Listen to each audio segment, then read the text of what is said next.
রাতে ফোন করে বলা হয় কালকে তুই বাড়িতে আসিস, তোর বংশ নির্বংশ করে দেওয়া হবে, এরকম একটা থ্রেট দেওয়া হয়। মোবাইল চুরিকে কেন্দ্র করে এবং থানায় অভিযোগকে দায়ের করা নিয়েই মূলত এই ঘটনাটা ঘটে। মেইন অ্যাকিউজ যারা এই মদটাকে ইন্ধন দিয়েছে তাদের কিন্তু অ্যারেস্ট করা হয়েছে। 38 জনের মামলা হয়েছে, তাদেরকে আমাদের অভিযান কার্যক্রম চলমান রয়েছে, এটাই শেষ না। এই ঘটনার মারা যান জোনাকি। এই জোনাকির হাজবেন্ড মনির হোসেনের পার্শ্ববর্তী বাড়িতেই হলো এই বোরহানের ভিকটিমের মোবাইল চোরের বাড়ি।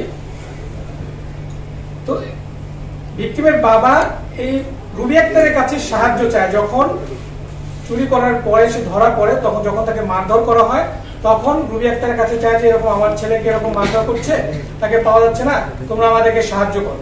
এরপরে রুবি আক্তার এটার সাথে ইনভলভ হওয়ার পরে এই যারা এখানে বাচ্চু মেম্বার যে অ্যাকিউজড, যে অলরেডি আজকে একটি মামলা হয়েছে, আপনারা সকলে অবগত আছেন, যেখানে 38 জনকে আসামি করে এবং 20 থেকে 25 জনকে অজ্ঞাতনামা আসামি করে একটি মামলা দায়ের করা হয়েছে মুরাদনগর উপজেলার বাঙ্গারাবাজার থানায়। সেখানে 3 নম্বর আসামি হচ্ছে বাচ্চু মেম্বার। এই বাচ্চু মেম্বার 1 তারিখে এই চুরির ঘটনাকে সালিশের মাধ্যমে নিষ্পত্তি করার চেষ্টা করা হয়, বাট পরবর্তীতে যখন এই বোরহানকে পাওয়া না যায়, তখন বোরহানের বাবা থানায় একটা অভিযোগ দায়ের করে। কয়েকজন আমাদের এই মামলার 5 নম্বর আসামি রবিউল এবং তার সাথে আরো কয়েকজনকে 4 জনকে অভিযুক্ত করে একটি অভিযোগ দায়ের করা হয়। এই অভিযোগটা দায়ের করার পরে মূলত যারা এই বাচ্চু মেম্বার এবং এই রবিউল তার ফ্যামিলির একটা আক্রোশ ছিল যে কেন অভিযোগটা দায়ের করা হয়। পরবর্তীতে 4রা জুলাই এটা নিয়ে নিষ্পত্তি করার চেষ্টা করা হয়। এটা নিয়ে পারিবারিক গ্রাম পর্যায়ে একটা মিটিং করা হয়, সেখানেও এটা নিষ্পত্তি হয় না। এবং পরবর্তীতে আমাদের প্রাথমিক অনুসন্ধানে যেটা জানা যায় যে 2 তারিখ রাতে একটা পরিকল্পনা করা হয় এই রুবি আক্তারের ফ্যামিলিকে সাহায্য করার জন্য, এবং সে অনুযায়ী 3 তারিখ সকালবেলা ওই এলাকার চেয়ারম্যান সহকারে আরো কিছু ব্যক্তি, ওই বাচ্চু মেম্বার, রবিউল, এরা সবাই খুব ভোরবেলা এখানে আসে। এবং রাতের বেলায় এই মামলার যে 2 নম্বর আসামি, আমাদের প্রাথমিক অনুসন্ধানে জানা যায় যে ভিকটিমের যে এখানে ছেলে, যে তিনিও মারা গেছেন এই ঘটনায়, তাকেও 2 তারিখ রাতে ফোন করে বলা হয় কালকে তুই বাড়িতে আসিস, তোর বংশ নির্বংশ করে দেওয়া হবে, এরকম একটা থ্রেট দেওয়া হয়। পরবর্তীতে যখন 3 তারিখ সকালবেলা হয়, সেখানে জমায়েত হয়। এখানে যখন রুবি আক্তারের বাড়ির সামনে সময় যাওয়ার পর ওই ফ্যামিলি মেম্বারকে ডাকা হয়, সেখানে কথার কাটাকাটি এবং তর্কাতর্কি হয়। তর্কাতর্কির এক পর্যায়ে এই রুবি আক্তার এবং তার মেয়ে এই চেয়ারম্যান এবং মেম্বারকে গায়ে হাত দেয় বা হাতাহাতির একটা ঘটনা ঘটে, এবং সেখান থেকেই মূলত এই ন্যাক্কারজনক ঘটনা সৃষ্টি হয়। এবং লোকজন অতর্কিত সবাই মিলে তাদের বাড়িতে হামলা করে একই পরিবারের 3 জনকে, যেখানে রোকসানা আক্তার রুবি, তার ছেলে রাসেল এবং তার মেয়ে জোনাকি, তাদেরকে নির্মমভাবে পিটিয়ে হত্যা করা হয় এবং তার বাড়ি ভাঙচুর করা হয়। এবং সেখানে তার আরো 2 জন মেয়ে ছিল, তারা যদিও সেখানে আহত হয়ে তারা পালাতে সক্ষম হয়, একজন এখনো হসপিটালে অ্যাডমিটেড আছে। তো এই ছিল মূলত ঘটনা। একই পরিবারের 3 জন নিহত হয়। যারা নিহত হয়েছে তাদের নামে অনেক অভিযোগ ছিল আগে, এবং তাদের প্রতি এলাকাবাসীর একটা আক্রোশ ছিল, সেটাও বোঝা যায়। এবং যে রুবি আক্তার, তার নামে আমরা সোফার 11টা মামলা পেয়েছি এবং তার ছেলে, তার নামে 9টা মামলা রয়েছে। তো এই ছিল মূলত 3 তারিখের যে ঘটনাটা। সেখানে জড়িত আমরা 6 জনকে অ্যারেস্ট করেছি। এর মধ্যে যে মামলা, তার মামলার 3 নম্বর আসামি, 5 নম্বর আসামি এবং 33 নম্বরের যে অভিযুক্ত, তাদেরকে আমরা অ্যারেস্ট করেছি এবং সাথে আরো 3 জন তাদের সহযোগীকে অ্যারেস্ট করা হয়েছে। সেই ছিল। আপনাদের যদি কারো কোনো কোশ্চেন থাকে এই সম্পর্কে বলতে পারেন। কোনো রাজনৈতিক পরিচয় তাদের মিলেছে কিনা যারা হত্যাকাণ্ডে জড়িত, বা কোনো রাজনৈতিক ঘটনাকে কেন্দ্র করে এই হত্যাকাণ্ডের ঘটনা? আমি ঘটনার মোটিভ অলরেডি বলেছি, এটার সাথে রাজনৈতিক কোনো অ্যাফিলিয়েশন আমরা এখনো করিনি। যারা হত্যাকাণ্ড চালিয়েছে তারা কি কোনো রাজনৈতিক দলের সাথে যুক্ত আছে কিনা? একই প্রশ্ন, বাট তারপরও এটার সাথে রাজনৈতিক, আমি বলেছি যে একটা মোবাইল চুরিকে কেন্দ্র করে এবং থানায় অভিযোগকে দায়ের করা নিয়েই মূলত এই ঘটনাটা ঘটে এবং এটা আক্রোশের একটা শিকার। এটা একটা মব, মানে মব। এটা মব।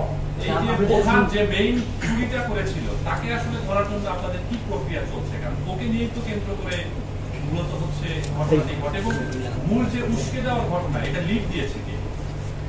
আচ্ছা, এখানে মূলত যে মোবাইল চোর, মোবাইল চুরি করেছিল বোরহান, তাকে তো এলাকাবাসী ধরেছিল, হাতে নাতে ধরার পরে তাকে মারধর করে এবং তাকেও নির্মমভাবে তার প্রতি অত্যাচার করা হয়। এবং পরবর্তীতে তার বাবাই যখন তাকে পাওয়া যায় না, এখনো মিসিং আমরা যতটুকু জানি এলাকার খবরে, সে তাকে এখনো খুঁজে পাওয়া যায় না। তো তাকে না পাওয়ার পর প্রেক্ষিতে কিন্তু থানা একটা অভিযোগ দায়ের করে তার বাবা, বোরহানের বাবা। পরবর্তীতে এইটাকে নিয়ে যে থানায় অভিযোগ দায়ের করাকে নিয়েই যাদের মোবাইল চুরি করেছে প্লাস যারা এটা সালিশ মিটিং করেছিল, এখানে বাচ্চু মেম্বার যে এলাকার মাতবর তিনি, এবং যেহেতু অভিযোগটা দায়ের করেছে এর প্রেক্ষিতে তাদের মধ্যে একটা ক্ষোভ জন্মে এবং এখানে এই বোরহানের ফ্যামিলিকে সহায়তা করছিল এই রুবি আক্তার। তো তারই প্রেক্ষিতে মূলত এই ঘটনাটা ঘটে। আচ্ছা, আমরা শুনলাম যে ওইখানে মামলা যখন হয়েছে, মামলা হওয়ার পর থেকে 63 জনের নামে একটা মামলা হচ্ছে। 63 জন নামে অলরেডি বলেছি, 38 জনের নামে 38 জনকে করে নাম দিয়ে এবং আরো কিছু অজ্ঞাতনামা দিয়ে মামলাটা হয়েছে। এদের বিরুদ্ধে আরো কোনো অভিযোগ আছে কিনা বা মামলা আছে কিনা পূর্বে সোফার আমরা এখনো পাইনি প্রাথমিক তদন্তে, এটা আরো তদন্ত করা হবে, এটা জিজ্ঞাসাবাদ করা হবে, স্টিল ইট ইজ ইনিশিয়াল লেভেলে আছে। সো এটা আরো পরবর্তী তদন্ত করে ডিটেইলসটা পাওয়া যাবে। একটা বিষয় যে আপনার এই নৃশংসতার শুরু এবং শেষ কর্মসূচির মধ্যে আপনার একটা শুরু হলো মানে কতদিনের মধ্যে? আচ্ছা, ঘটনা ঘটেছে 3 তারিখে, আজকে 5 তারিখ। একটা বিষয় করি, কার কেমন ইনভলভমেন্টটা ছিল, কে প্রথম একদম অ্যাক্টিভ পার্টিসিপেন্ট যেটা কারা কারা ছিল, এটা যদি বলতে ডিটেইল না, আমরা একটু ডিটেইল ওই ঘটনাটা আন্ডারস্ট্যান্ড ইওর পয়েন্ট।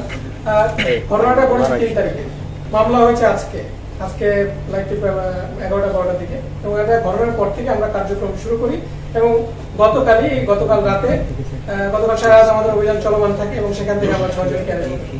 তো মামলা হওয়ার আগে আমাদের বিষয় চলে আসে, কারণ আমরা এখানে অলরেডি কার্যক্রম শুরু করেছি এবং আজকে মামলা হওয়ার পরে, তো মামলা হওয়ার আগে কিন্তু আমাদের অ্যারেস্ট ঘটনার পরে, সো বেশি সময় যায় না। 2 নম্বর হচ্ছে সেকেন্ড কোশ্চেনটা আপনার কি ছিল? গ্রামবাসী এখানে একটা ব্যতিক্রম ঘটনা, নরমালি হয় না, এইটা আসলে আপনি একদম পিন পয়েন্টটা দিয়ে ভিকটিমদের নিরাপত্তার ব্যাপারে আসলে আবারও তো এই ঘটনা হতে পারে তাদের সাথে, তাদের নিরাপত্তার ব্যাপারে আপনারা কি করছেন? অলরেডি আমাদের টহল কার্যক্রম চলমান আছে। যারা এই ঘটনার সাথে সংশ্লিষ্ট, যারা মব ক্রিয়েট করেছে, মব ক্রিয়েটে অলরেডি আমি বলে দিয়েছি যে বাচ্চু মেম্বার যে মেম্বার ছিল সেই সালিশটা করেছিল এবং সেখানে যে ঘটনায় যে পরবর্তী চেয়ারম্যানও আসে, বাচ্চু মেম্বার ছিল, এখানে আরেকজন আসামি রবিউল, তার ভাইয়ের মোবাইলটা চুরি হয়েছে, সেও এখানে ছিল। তো এখানে অলরেডি 3-4 জন কিন্তু মানে মেইন অ্যাকিউজ যারা এই মদটাকে ইন্ধন দিয়েছে তাদের কিন্তু অ্যারেস্ট করা হয়েছে। 38 জনের মামলা হয়েছে, তাদেরকে আমাদের অভিযান কার্যক্রম চলমান রয়েছে, এটাই শেষ না।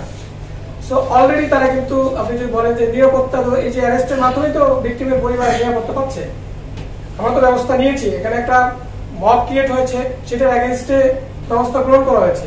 অন্যান্য আইন শৃঙ্খলা বাহিনী, এখানে পুলিশ কাজ করছে, সেনাবাহিনী কাজ করছে, সেনাবাহিনী টহল দেওয়া হচ্ছে। সো অলরেডি কিন্তু এলাকায় নিরাপত্তা জোরদার করার জন্য যা যা দরকার আইন শৃঙ্খলা বাহিনী সেটা কাজ করে যাচ্ছে। আমরা তো সবসময় দেখলাম মুরাদনগরে 2টি ঘটনা, একটি ধর্ষণের ঘটনা, একটি হত্যার ঘটনা, এবং 2টাই মব ক্রিয়েট করে করা হয়েছে। এই বিষয়ে আপনাদের আইন শৃঙ্খলা বাহিনী, যেহেতু মুরাদনগরে একই ঘটনা ঘটছে বারবার, আপনারা কি ব্যবস্থা নিচ্ছেন? এবং সন্ত্রাসী তারা দেখা যাচ্ছে মব ক্রিয়েট করে ঘটনাগুলো ঘটাচ্ছে, আপনাদের পূর্ববর্তী ব্রিফিং আমরা এটা দেখেছি, আপনারা কি ব্যবস্থা নিচ্ছেন একটু যদি আমাদের? দেখুন, 2টা ঘটনায় কিন্তু অলরেডি ব্যবস্থা নেওয়া হয়েছে। আমরা যদি না নিতাম তাহলে বলা যেত যে ব্যবস্থা নেওয়া হচ্ছে না। 2টা মব ক্রিয়েট হয়েছে এবং 2টারই কিন্তু আসামিরা যারা এটার সাথে সংশ্লিষ্ট যারা ছিল, অনেক আসামি কিন্তু অ্যারেস্ট হয়েছে, আইন শৃঙ্খলা বাহিনীর আওতায় চলে আসছে। তো আমাদের কিন্তু কার্যক্রম চলমান আছে। মবটা কোন প্রেক্ষাপটে তৈরি হয়ে আসবে এটা তো কন্ট্রোল নাই। একটা গ্রুপ অফ পিপল যখন করে, সেটা কন্ট্রোল তো অ্যাকচুয়ালি কারো হাতে থাকে না। এনিওয়ে, তারপর আমি এটার মাধ্যমে সবাইকে বলতে চাই যে মব ক্রিয়েট করে আসলে আইন কারো হাতে তুলে নেওয়া উচিত না।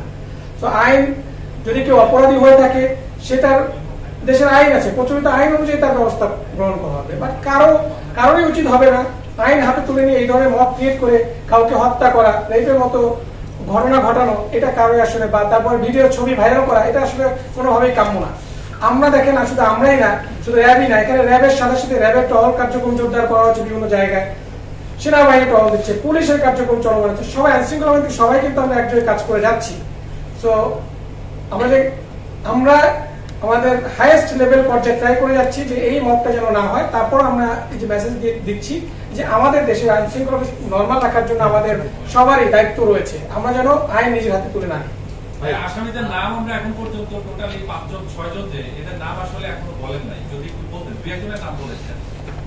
আসামি হচ্ছে একজন হচ্ছে বাচ্চু মেম্বার, যে 3 নম্বর আসামি, 5 নম্বর হচ্ছে রবিউল আসামি, তিনি 5 নম্বর, একজন হচ্ছে দুলাল, একজনের নাম বায়াস। আমরা ডিটেইলস আপনাদেরকে আমাদের প্রেস বিজ্ঞপ্তিটা দিয়ে দিব।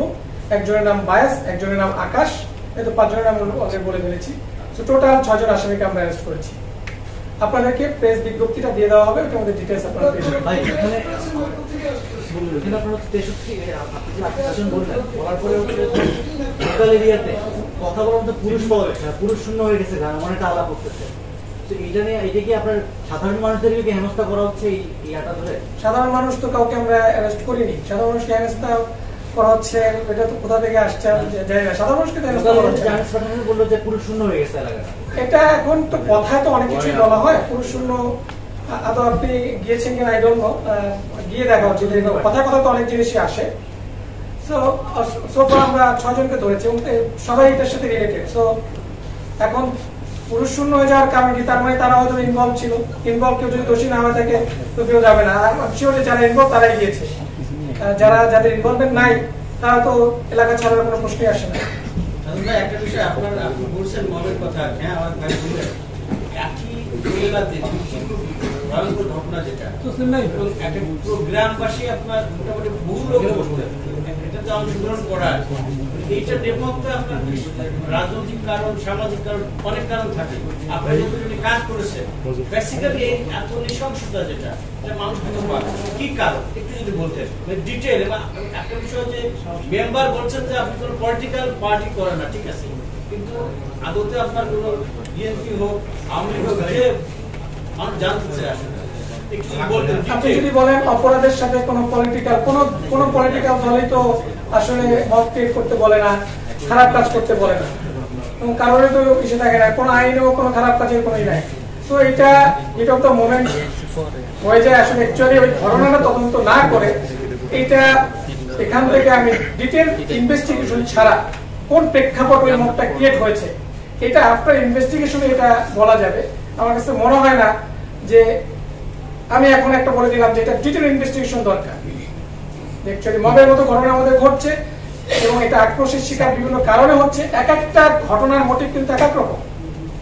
সো আমি টোটাল সামাজিক এখানে টানতে পারবো না। সো এটা যে ঘটনার টোটাল ইনভেস্টিগেশনটা করার পরে তারপর এটা বলা যাবে।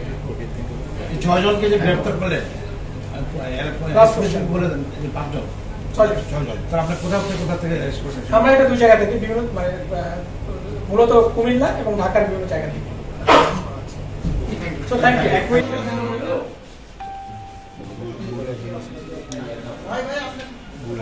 আসেন সামনে আসেন ভাই। এই রূপালীর সামনে কে? এই মোবাইল দিতে, এই মোবাইল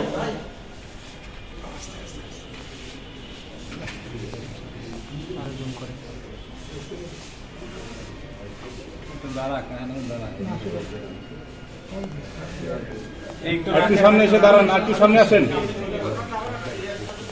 3 জনকে সোজা করে দাঁড়ান। হ্যাঁ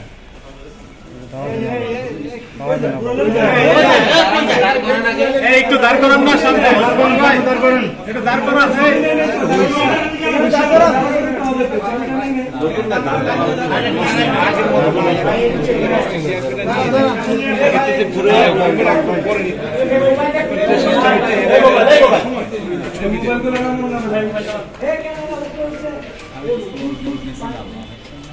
সামনে তাকান।